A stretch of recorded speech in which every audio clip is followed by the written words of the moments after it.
Et ce matin, en poursuivant notre série, on est maintenant au chapitre 7. C'est bon, hein?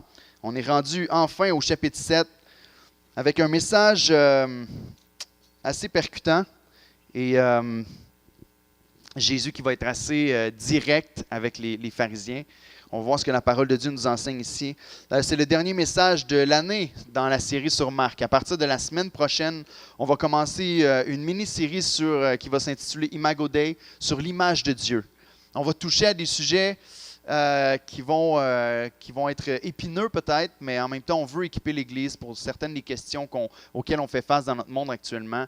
Et l'image de Dieu, on croit, c'est lorsqu'on réalise vraiment ce que ça veut dire, que Dieu nous a créés à son image, ben ça nous aide à comprendre ce que c'est le mariage chrétien. Le mariage selon le cœur de Dieu. Ce que c'est ou qu'est-ce qu'on doit faire avec toutes ces questions de race dans notre monde aujourd'hui. Quelle est la valeur de l'être humain? Est-ce que c'est notre sexe, notre orientation, notre couleur de peau, notre langue qu'on parle? Qu'est-ce qui définit l'humain comme étant l'être humain à travers cette série-là sur l'image de Dieu? Ça va être une mini-série avant de commencer notre autre mini-série pour le temps des fêtes. Et la semaine prochaine, on va avoir un bon ami à moi qui s'appelle Mathieu Gauthier, pasteur de l'Église d'aujourd'hui à Bécancour, qui est un homme de Dieu, un théologien remarquable, que j'apprécie beaucoup de discuter avec lui. Il va venir nous introduire cette série-là en nous définissant la base de l'image de Dieu, puis ensuite de ça, on va développer dans les différents thèmes. Donc ce matin, c'est le dernier message dans la série sur Marc avant janvier, où est-ce qu'on va reprendre notre série en début d'année. Et on est dans Marc 7, on va être dans les versets 1 à 23 aujourd'hui. Je ne sais pas s'il y en a ici qui sont jamais venus nous visiter à une soirée de prière à Greenfield Park. Je vous invite à le faire, à le considérer.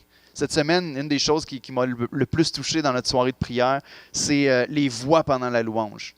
On est un petit groupe, là, on était 15 personnes mercredi passé, et d'entendre les voix chanter, peut-être que c'est parce que c'était acoustique aussi, mais d'entendre le volume des voix. Vous savez, il y a un homme qui a dit un jour, on peut reconnaître l'amour pour Dieu lorsqu'on regarde les gens, comment ils louent, puis qu'est-ce qu'ils font avec la parole de Dieu. Et je pense qu'on pouvait voir un réel amour pour le Seigneur là-dedans. Je vous invite à participer les mercredis, premier mercredi du mois à la soirée de prière. Ce matin, Marc 7, 1 à 23. Et en commençant, est-ce qu'il y en a parmi vous autres qui se sont déjà fait avoir avec des copies? Vous savez, vous achetez des copies de choses cheap, qui sont supposées être la vraie chose, puis pourtant, quand vous l'achetez, vous vous rendez compte que c'était juste une copie vraiment poche, qui ne fait pas du tout la même chose que la chose que vous vouliez acheter. Tu sais, les compagnies qui ne sont pas assez originales pour créer leur propre item à vendre, puis là, qui vont prendre quelque chose qui existe déjà, par exemple un iPhone, puis là, ils vont dire, on va faire notre propre version de ça. Puis parfois, ils osent même écrire en dessous de l'annonce meilleur que la compagnie originale. Ils vont vendre des copies. Moi, je ne sais pas, vous vous êtes jamais fait avoir avec ça. Moi, oui, je suis peut-être plus dupe que la plupart, là, mais je me suis déjà fait avoir avec ça. Ma femme m'a demandé à un moment donné à son anniversaire, peut-être qu'il y en a qui vont connaître ça, j'avais aucune idée de ce que c'était. Elle m'a montré une photo. Elle m'a dit, j'aimerais ça avoir pour ma fête des sandales, des Birkenstock. Y en a-tu qui connaissent ça? Moi, j'ai aucune idée de ce que c'était, de ce que ça mangeait en hiver, mais elle m'a montré une photo, puis j'ai vu l'image des sandales. Puis là, je me suis dit, parfait, je sais ce que je vais y acheter à sa fête. Elle m'a déjà parlé qu'elle aimait ça. Je m'en vais sur Amazon, puis je vois une image identique à ce qu'elle m'a montré, la même forme, tout est pareil. J'achète ça, je commande ça, ma femme reçoit ça. Puis là, quand je lui donne son cadeau à sa fête, elle me regarde, elle regarde les sandales. Elle dit, t'as-tu gardé la facture? C'est comme pas la réponse que tu vas avoir quand tu offres un cadeau. Hein? Elle est très gentille, elle m'a pardonné, mais ce n'était pas la vraie chose. Puis c'était l'image identique, c'était une copie conforme quand tu la regardais. Mais apparemment que la version plastique cheap que j'avais achetée n'était pas aussi confortable que la vraie. Puis il y a des copies comme ça où est-ce que tu dis, mais ça ressemble, ça a toute l'apparence de la vraie. Et pourtant, avec certains tests, tu peux te rendre compte que ce n'est pas la vraie chose. Et dans le texte qu'on a aujourd'hui, Jésus est en train de parler avec les pharisiens, puis il nous montre que c'est possible d'avoir une version comme ça d'un chrétien dans l'Église. D'avoir une version du christianisme qui est tout beau en apparence. La personne a toute l'apparence d'une personne qui aime vraiment le Seigneur. Et pourtant, le cœur est corrompu. Puis ce n'est pas la vraie chose. Puis Jésus va venir reprendre les pharisiens avec cette réalité-là. Et le thème du texte qui est devant nous aujourd'hui, c'est que Dieu regarde vraiment au cœur. Dieu ne se laisse pas tromper par les apparences. Nous, on peut se laisser tromper parfois. Même qu'il y a un endroit dans la Bible où il va nous dire que Dieu laisse pousser le blé avec l'ivraie. Les deux semences se ressemblent beaucoup.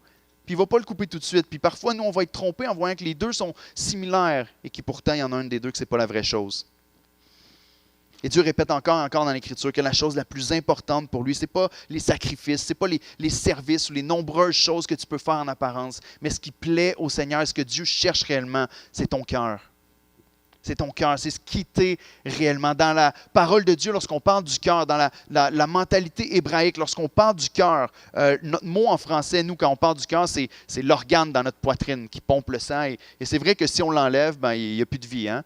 Mais eux, ils parlent en anglais, on va dire le core, qui est proche. On parle du noyau. Le centre de qui tu es en tant que personne, c'est ça que les Hébreux appelaient le cœur. Le centre de ta personne, la chose qui fait de qui tu es. C'était le cœur.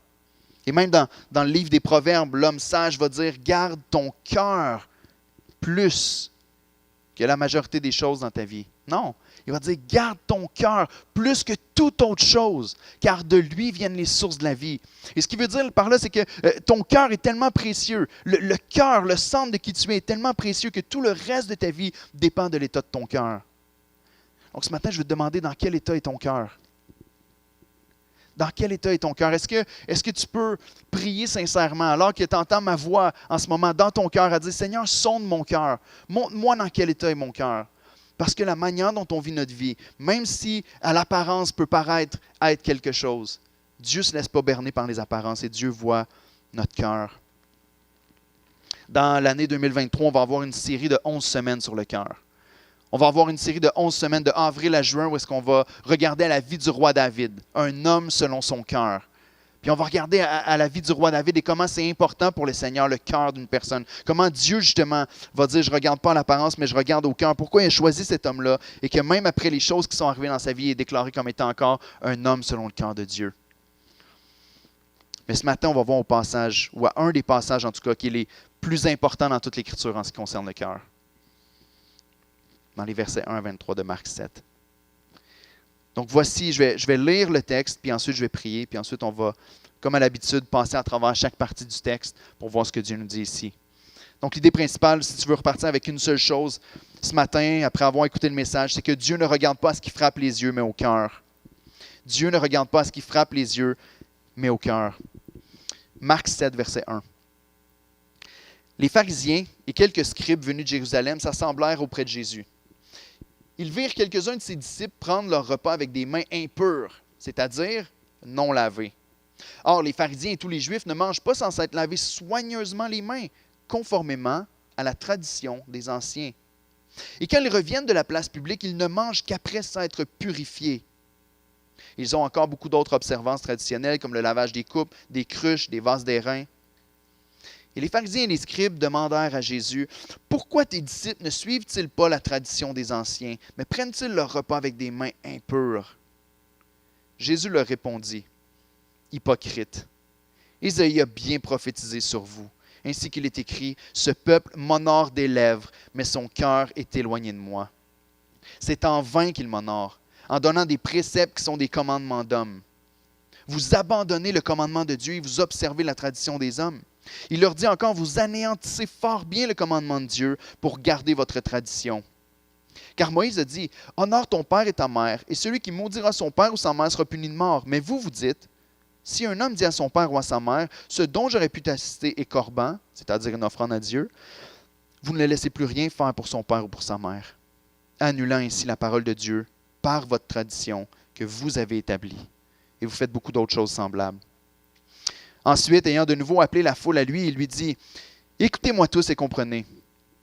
Il n'est hors de l'homme rien qui, entrant en lui, puisse le souiller. Mais ce qui sort de l'homme, c'est ça qui le souille.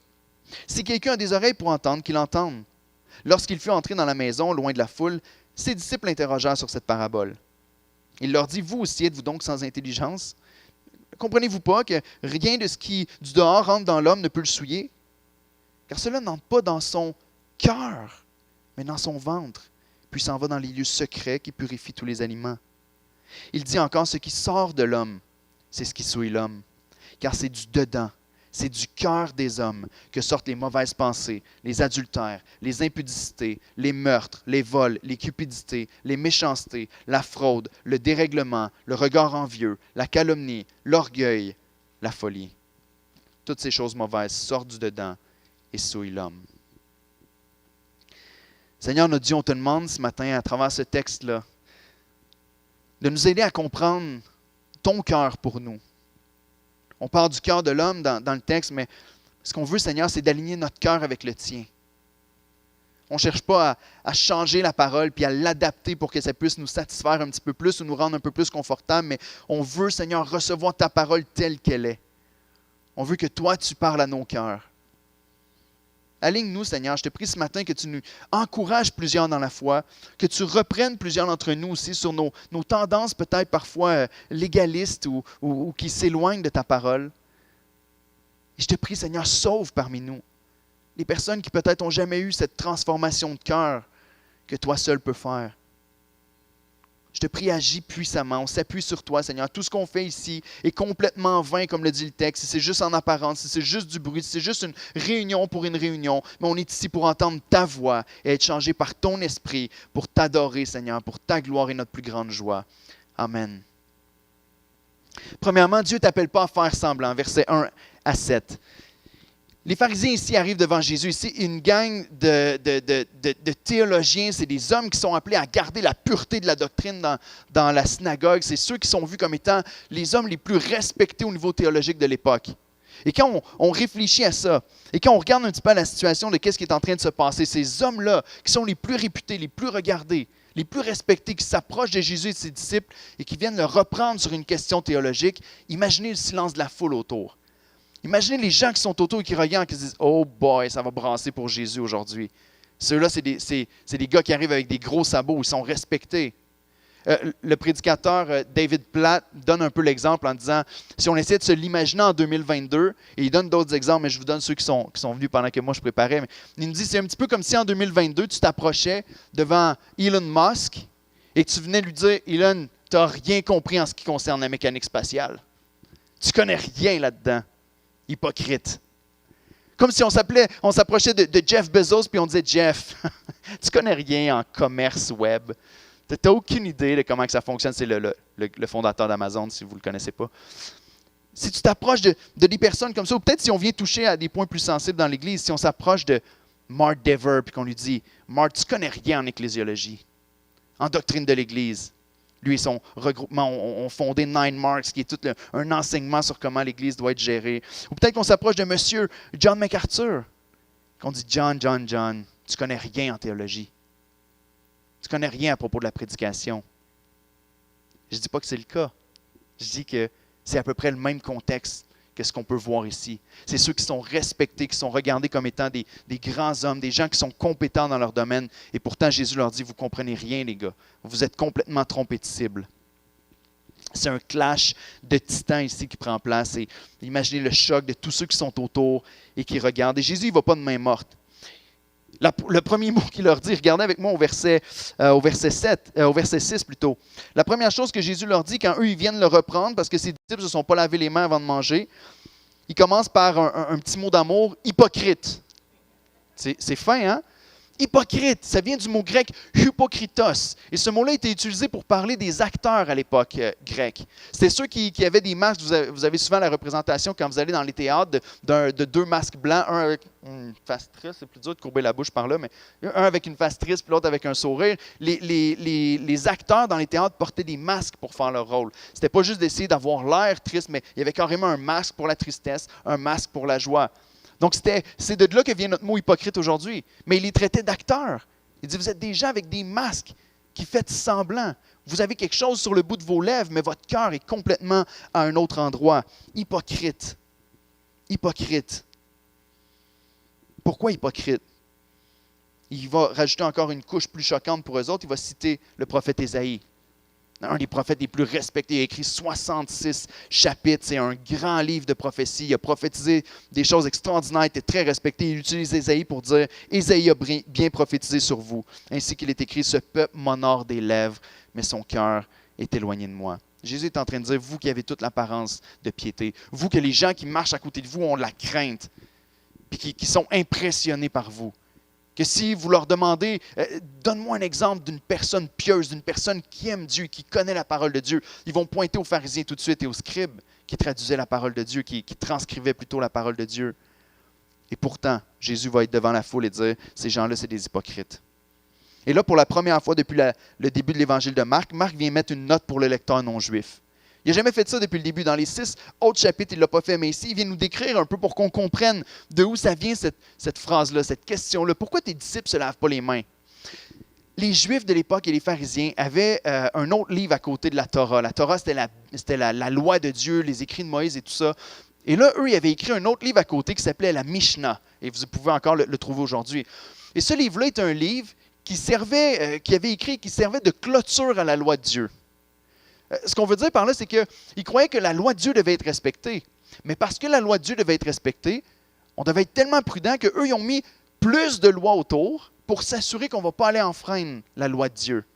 Et à cause de ça, ils ont rajouté des règles par-dessus règles par-dessus règles. En réalité, dans la Torah, on nous dit que les prêtres doivent laver leurs mains avant de faire les sacrifices et avant d'opérer les appareils dans le temple. Mais ici, eux, ils ont dit non, toutes les personnes qui sont juives doivent se laver les mains avant de toucher à des éléments. On disait que si tu touches à quelqu'un de souillé, tu devenais souillé. Si tu touches à un corps mort, une carcasse, ou à une personne qui est décédée, bien alors tu deviens souillé et tu dois te purifier. Eux, ils disaient, quand vous allez au marché, c'est possible que vous croisiez des gens et que votre vêtement touche une autre personne. Si ça arrive, il faut vous laver au complet, juste au cas. Juste au cas pour ne pas désobéir le Seigneur. Puis le texte ici, regardez au verset 4. Il nous dit, quand ils reviennent de la place publique, c'est ça, quand ils reviennent de l'épicerie, si on pourrait transcrire aujourd'hui, ils ne mangent qu'après s'être purifiés. Le mot purifié qui est utilisé ici, c'est un mot qui est relié avec le mot baptême. Les Juifs se lavaient beaucoup à l'époque, à cause de toutes ces règles-là qui s'étaient imposées. Ils prenaient carrément, le mot veut dire qu'ils prenaient carrément un bain après être revenus du marché, avant de manger, juste au cas où ils n'avaient pas fait quelque chose qu'il ne fallait pas qu'ils fassent. En résumé, ils lavent beaucoup de choses, au point même de prendre un bain complet juste au cas d'avoir touché des choses. Il y avait des traditions qui avaient rajouté comme ça. Et ces hommes-là avaient donc, avec toutes les choses qu'ils avaient ajoutées, une apparence de piété extraordinaire. Si vous avez tendance des fois à vous dire « Eh, mais j'ai de la misère avec ma vie de sainteté », tu regardais ces personnes-là puis ça ne te disait pas comme « Ah, mais ça m'inspire », tu dis « Ah, j'y arriverai jamais ». Ils rajoutent règle par-dessus règle. Et ici, ils viennent reprendre Jésus. Mais ils ne viennent pas reprendre Jésus avec la parole de Dieu. Ils viennent reprendre Jésus avec la tradition des hommes. Jésus va leur dire que en réalité, ces hommes-là, c'est juste une grosse coquille vide. Des lèvres qui parlent, mais qui n'ont rien à l'intérieur pour supporter ce qu'ils disent être. Ils s'étaient finalement fabriqué une religion basée sur les œuvres, sur l'ordonnance de plusieurs règles qui étaient totalement superficielles. Leur compréhension de Dieu, c'était que c'était un Dieu qui donne des règles un peu comme la loi civile au Canada, puis que si tu désobéis ou si tu enfreins ces règles-là, tu vas être puni, puis si tu les obéis, tu vas être béni. Mais ils ne voyaient pas Dieu comme étant un Dieu qui est bon et relationnel. Ils ne comprenaient pas que depuis le tout premier péché, Dieu avait annoncé l'Évangile, puis que ça a toujours été à propos de la grâce. Que ce soit l'Ancien Testament comme le Nouveau, frères et sœurs, on n'a jamais été sauvés par les œuvres. Jamais. Paul va l'expliquer en long et en large en Romains en parlant d'Abraham. Avant que la loi arrive, Abraham était sauvé par la foi. On a le temple de la renommée de la foi dans Hébreux 11, où est-ce qu'on parle même de Abel, le fils d'Adam et Ève, qui est un des hommes de la foi, qui est reconnu pour avoir été sauvé par sa foi avant même que la loi de Moïse arrive. On a toujours été sauvés par la foi et eux ont fait une religion superficielle qui était basée sur des règles et où est-ce que tu avais juste besoin de faire les bonnes choses et que le cœur n'avait pas besoin d'être engagé avec Dieu. Que Dieu n'était pas vraiment un être qu'on devait aimer. Vous savez, c'est une passion de ma vie, bien que je lutte avec ça, que je demande au Seigneur de m'aider à chaque jour de ma vie, mais c'est la passion de ma vie de faire réaliser à plusieurs que le christianisme, ce n'est pas une religion de règles et de toutes sortes de choses qu'on doit respecter pour gagner la faveur du Seigneur. Le christianisme est une religion où on est émerveillé par la grandeur et la beauté de la grâce de notre Dieu, qui nous aime, qui a créé le monde et qui nous a placés sur la terre. Pour nous, il n'y avait pas besoin de ça. Pour être en relation avec nous, pour qu'on découvre à quel point lui est bon et merveilleux. Ce que Dieu désire, c'est le cœur et non les œuvres. Leur discipline envers leurs nouvelles règles est un prétexte aussi de s'élever au-dessus des autres. Voyez-vous, ils arrivent avec leurs règles et la première chose qu'ils font, eux, les gens tellement saints, arrivent devant Jésus et ses disciples. Et est-ce qu'ils arrivent en posant des questions vraiment pour connaître la réponse ou ils viennent pour accuser et pour descendre et pour faire se sentir inférieur? tes disciples ne se sont pas lavé les mains avant de manger. Et l'accusation est clairement fondée sur la tradition. Regardez au verset 5, il dit, pourquoi tes disciples ne suivent-ils pas la... je vais recommencer. Pourquoi tes disciples ne suivent-ils pas la tradition des anciens? Prennent-ils leur repas avec des mains impures? Autrement dit, les disciples et Christ n'avaient rien fait de péché dans ce qu'ils ont fait. Ici, frères et sœurs, ce n'est pas une question de propreté. Ce n'est pas de dire, c'est juste parce qu'on ne mange pas les mains sales et je ne voudrais pas que tu manges quelque chose de sale par inadvertance. Mais c'est une question de tradition. On a bâti des règles qui sont au-dessus et en quelque sorte, ils croyaient être encore plus justes que la loi de Dieu. Et Jésus va dire, vous êtes hypocrites. Vous ajoutez à l'Écriture. Eux qui croyaient être plus pieux que Dieu, Jésus, Dieu, le Fils, Dieu fait chair, va les traiter d'hypocrites. Imaginez le sang qui bouille dans leurs veines à se faire dire ça, eux les grands hommes de Dieu. Et il cite Ésaïe pour les accuser. Et autrement dit, Jésus est en train d'enseigner que Dieu ne prend pas plaisir à une adoration superficielle. C'est une chose qu'on enseigne depuis le tout début de l'Église d'Oxa. Vous le voyez sur la bannière, juste en avant, c'est un de nos 4 piliers. Le deuxième, on veut adorer sans gêne, élever bien haut le nom de Jésus par l'adoration. Puis c'est basé dans Jean 4, 23 et 24, lorsque Jésus va dire, les vrais adorateurs, ceux que le Père cherche, c'est ceux qui adoreront le Père en esprit et en vérité. Pas de manière superficielle, pas juste en esprit comme plusieurs vont se réclamer de le faire, avec toutes sortes de bruit, puis il faut que ce soit fort, puis peut-être des fois c'est fort. Moi, des fois, je chante fort. Ça arrive, je lève mes mains, j'adore le Seigneur de tout mon cœur. Mais il faut que ce soit basé dans la vérité de la parole de Dieu, en esprit et en vérité. Et ici, eux pouvaient se clamer, adorer le Seigneur avec la vérité, une vérité même plus grande que celle qui avait été donnée. Mais le cœur n'était pas à la bonne place. Et on va voir comment ça se passe un petit peu plus loin. Et ce qui est encore plus ironique, c'est qu'eux, ils s'approchent de l'homme qui est le seul homme à avoir marché sur la terre, qui était vraiment 100% juste pour l'accuser de péché. Lui qui s'en vient ici sur la terre pour sauver les hommes. Donc, eux ont un double standard. Ils ont inventé leur propre loi, puis en quelque sorte inventé leur propre Dieu, puis leur propre religion. Et c'est un danger, frères et sœurs. Lorsque tu commences à ajuster la parole de Dieu pour l'accorder avec ton cœur, au lieu d'accorder ton cœur avec la parole de Dieu, tu es sur une pente glissante. On tombe dans l'hypocrisie puis dans la futilité. Regardez ce que Jésus dit au verset 7. Il dit, c'est en vain qu'ils m'honorent. C'est pour rien. C'est inutile. Leur adoration est complètement inutile. Ça ne sert à rien. Ici, c'est impossible d'adorer Dieu, à moins que ça vienne du cœur. Puis c'est impossible que ça vienne du cœur si ce n'est pas biblique. Et là, attention, c'est important. C'est impossible d'adorer le Seigneur si ça ne vient pas d'un cœur vrai. C'est impossible de l'adorer de manière superficielle. Dieu voit notre cœur. On peut faire ça des fois avec les êtres humains, mais Dieu lui connaît notre cœur. Et c'est impossible de l'adorer d'un cœur vrai si notre adoration n'est pas fondée sur l'Écriture. Regardez ce que Jésus va continuer à leur dire et comment Jésus les expose dans la suite. Dieu n'a pas besoin que tu réécrives la Bible, les versets 8 à 13. Il va les reprendre sur, pas juste l'état de leur cœur, mais sur qu'est-ce qu'ils font avec la parole de Dieu. C'est ça le point central. Il dit, vous abandonnez le commandement de Dieu, vous observez la tradition des hommes. Il leur dit encore, vous anéantissez fort bien le commandement de Dieu pour garder votre tradition. Après, il va donner un exemple dans les versets 10 et jusqu'à 12. Et au verset 13, il va dire, annulant ainsi la parole de Dieu par votre tradition que vous avez établie. Et vous faites beaucoup d'autres choses semblables. Jésus va les reprendre ici et va les exposer brutalement. En disant, vous qui vous prétendez être plus juste que la loi du Seigneur. Vous qui dites, nous, on n'honore pas seulement la loi, mais on l'honore d'une coche plus que tout le reste des gens. En fait, il est en train de renier la parole de Dieu. Dans leur désir d'aller plus loin puis de paraître. C'est ce qu'on appelle, jusqu'à un certain point, le légalisme. Où est-ce que tu définis des règles par lesquelles on va être sauvé, alors que Dieu a dit qu'il allait nous sauver par la grâce seule, en Christ seul, par la foi seule. Ici, il les expose, il leur dit, regardez, vous qui pensez que vous avez une super loi, vous êtes en train de contourner la loi de Dieu et de l'annuler par votre attitude. Le commentateur Kent Hughes va dire ceci, écoutez, que je ne l'ai pas mis sur l'écran. Il va dire ce détournement incroyable de la parole de Dieu par les gens qui l'estiment comme sainte est spécialement révélateur. Ceux qui essaient de se justifier par la loi finissent par la modifier afin d'échapper à son autorité. De la même manière, ceux qui manipulent la parole de Dieu sans s'y soumettre sont dans un processus constant de la conformer à leur propre complaisance. Autrement dit, si tu crois que tu es sauvé en appliquant la loi, ben, il y a un moment donné où tu vas chercher à la changer parce que tu vas te rendre compte que tu n'es pas capable de l'accomplir. Puis à cause de ça, tu vas apporter d'autres standards. Puis tu vas définir d'autres lois comme étant celles de Dieu. Et c'est ce qu'ils font. Ils ont toute une cérémonie de lavage et ils ont même fait une loi que Jésus va donner ici dans l'exemple, dans les versets 10 à 12, qui s'appelle Corban. Est-ce qu'il y en a qui savent qu'est-ce que ça veut dire, Corban? C'est écrit dans le texte. Facile, hein?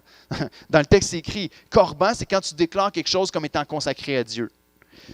Fait qu'eux qui prennent leur tradition, qui viennent reprendre Jésus en disant Jésus, tu ne respectes pas la tradition des anciens de laver tes mains. Jésus va dire Vous êtes hypocrite.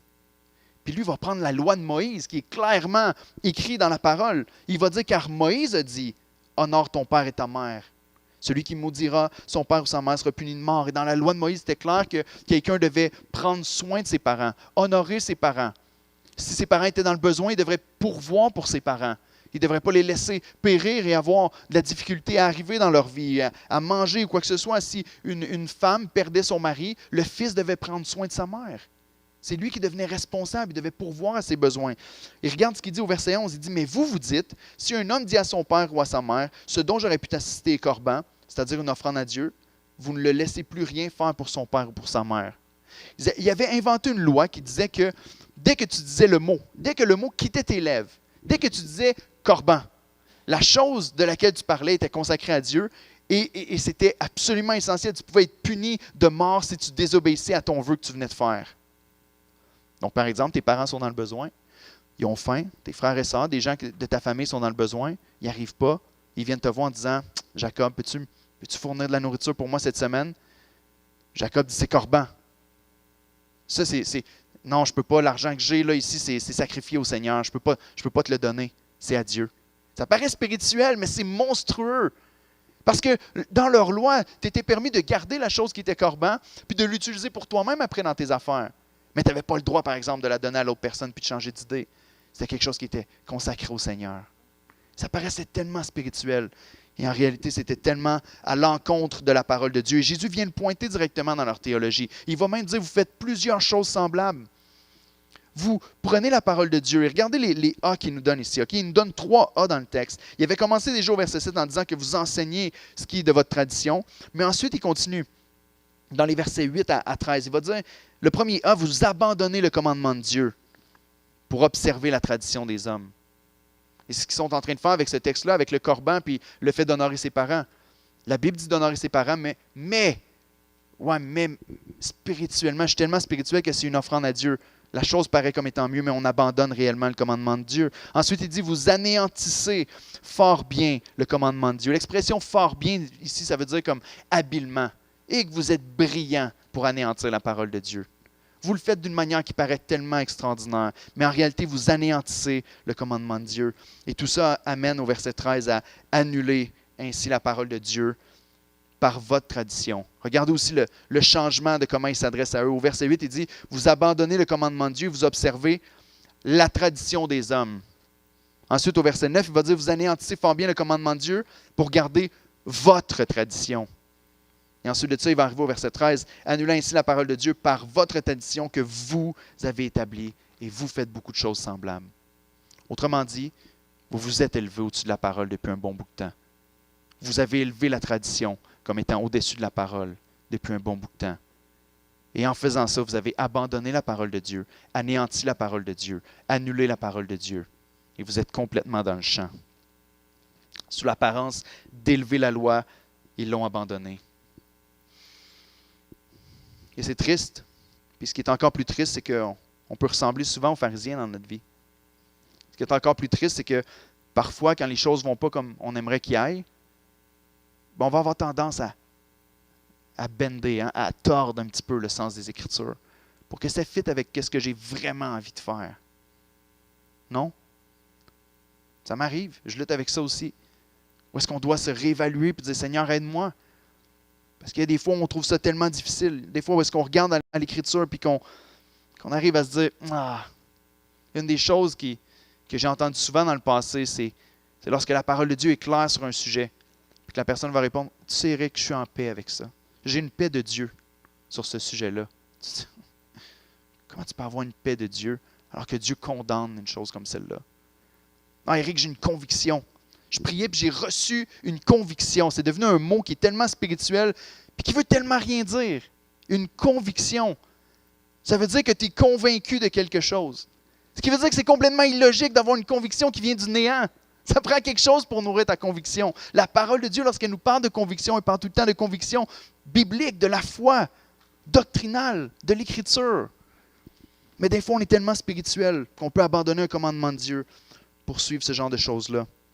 Ça a commencé par enseigner les traditions humaines qui vont au-delà de l'Écriture. Ensuite, abandonner la parole de plus en plus, anéantir et finalement annuler pour garder une religion qui a peut-être le même nom, mais qui n'a pas le même effet et qui n'adore pas la même personne. C'est subtil, c'est progressif, mais c'est tellement dangereux.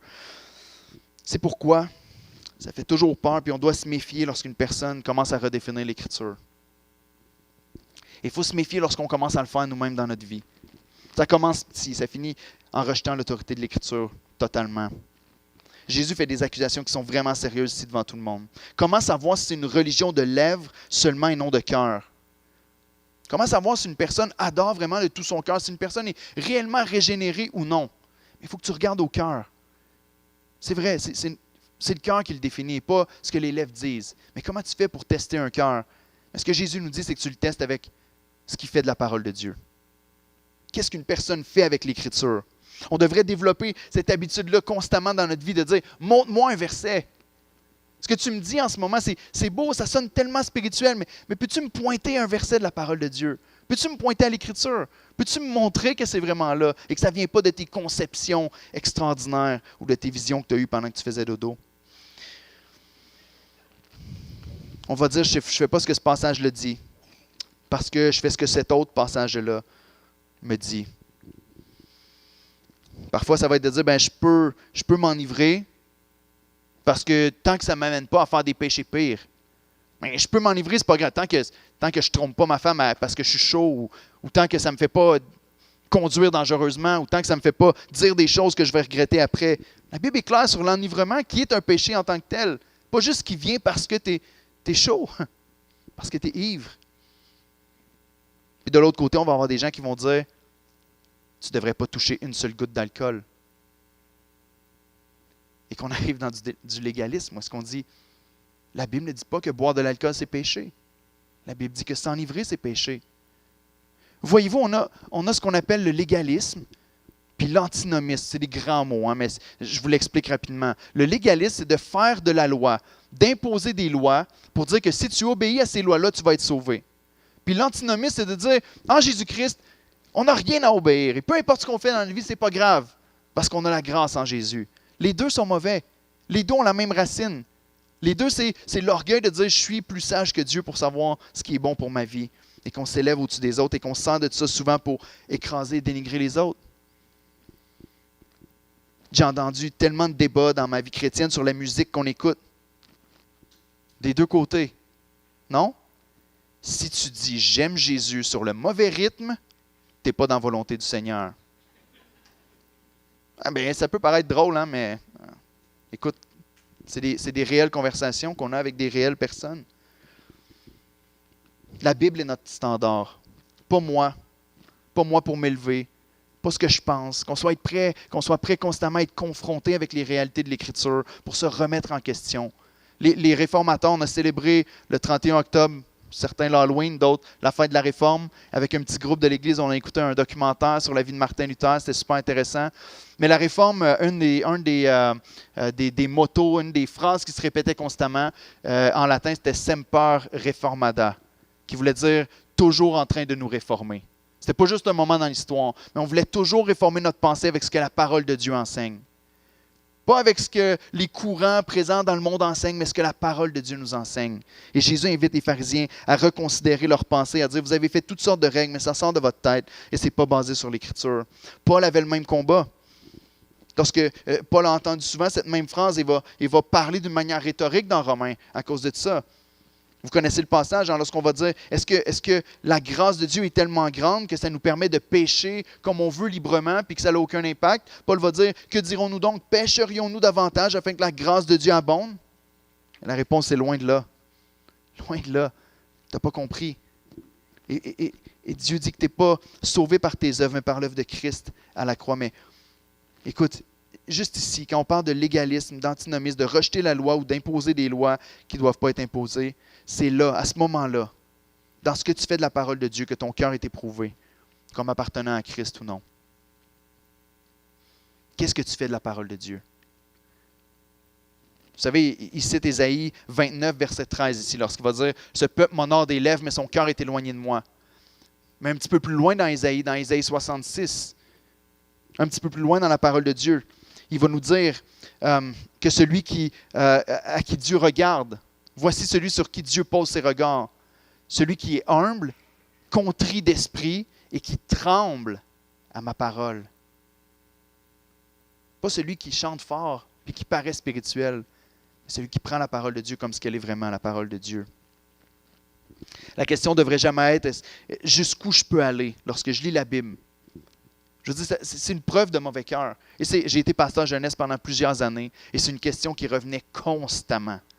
Constamment. J'avais un jeune qui venait dans mon bureau qui me disait « Éric, je me suis mis en couple avec une fille. J'ai une question. Jusqu'où je peux aller physiquement avec elle avant que ça devienne péché? Jusqu'où je peux aller? » Puis à chaque fois, ma réponse était la même. Je ne disais pas « Bon, assis-toi, je vais t'expliquer toutes les choses que tu peux faire et les choses que tu ne peux pas faire. » Je commençais en disant « C'est tellement la mauvaise question. » La question, ce n'est pas de dire jusqu'où je peux aller, mais la question, c'est de dire, mais qu'est-ce que l'Écriture m'enseigne? Qu'est-ce qui plaît à Dieu? C'est quoi les choses qui vont plaire à mon Seigneur? On le fait dans des jeunes comme ça, mais ça peut être nous dans n'importe quelle autre sphère. Jusqu'où je peux aller avec mon langage? Jusqu'où je peux aller avec mes impôts? Jusqu'où je peux aller dans le mensonge? Est-ce que c'est correct, les mensonges blancs?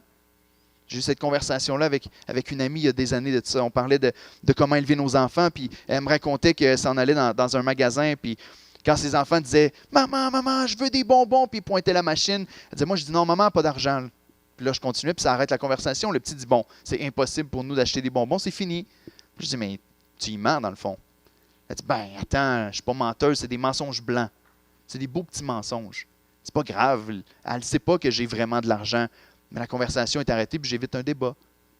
Non, le mensonge est mensonge. Jusqu'où je peux aller n'est pas la bonne question à poser. Les parents, si tu es ici, tu as des enfants aujourd'hui, je t'invite à être prudent de ne pas faire de tes enfants des petits légalistes. Dans la manière dont on s'adresse à eux, dans la manière dont on les élève, dans la manière dont on leur parle. Est-ce qu'on leur enseigne que c'est tes œuvres qui vont te sauver? Est-ce qu'on leur enseigne que si tu ne fais pas les bonnes choses, je vais arrêter de t'aimer? Est-ce qu'on les enseigne de cette manière-là? Peut-être que vous devez aller à la maison et dire « Je te demande pardon, mon fils ou ma fille. C'est pas ce que je voulais faire, je n'étais pas conscient. » Mais est-ce qu'on élève nos enfants en leur prêchant vraiment l'Évangile? J'ai vu un frère qui a donné un exemple à un moment donné, puis je l'ai fait pour 2 de mes enfants séparément dans les derniers mois. Mais qui me disait « Moi, j'essaie d'enseigner l'Évangile à mes enfants. » Puis à un moment donné, un de ses fils a fait une bêtise incroyable. Puis il s'attendait à la conversation avec son père quand il revenait à la maison. Puis son père, il l'a pris à part. Puis il a sorti de ses poches de l'argent, puis il a donné. Puis il a dit « Va t'acheter quelque chose avec ça. » Puis là, l'enfant était comme « Qu'est-ce que tu fais? Tu me niaises, là, tu vas me l'arracher des mains dans 2 minutes pour me dire « Non, tu mérites la mort. » ou pourquoi tu fais ça? Puis là, il donne de l'argent, puis l'enfant est stupéfait, puis il est comme, ça ne fait pas de sens. J'ai fait une bêtise, c'est pas de l'argent que je mérite ou un cadeau. Puis il disait, non, mais c'est ça l'Évangile. Tu comprends-tu? Oui, tu as vraiment fait quelque chose de mal. Puis oui, tu n'aurais pas dû le faire. Mais là, OK, partez pas tout en donnant votre argent. L'exemple veut dire comment est-ce qu'on prêche l'Évangile à nos enfants. Est-ce qu'on leur montre la grâce de Dieu dans leur vie? Est-ce qu'on leur montre qu'on n'est pas racheté, aimé, sauvé par les œuvres qu'on fait, mais par la grâce toute puissante de Dieu en Jésus-Christ? On finit avec ça, les versets 14 à 23 qui dit « Dieu veut ton cœur ». Ici, il va donner l'exemple, il va s'adresser à la foule maintenant.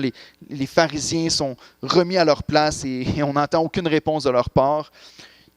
Il a catégorisé leur traitement des Écritures comme étant hypocrite, comme étant faux.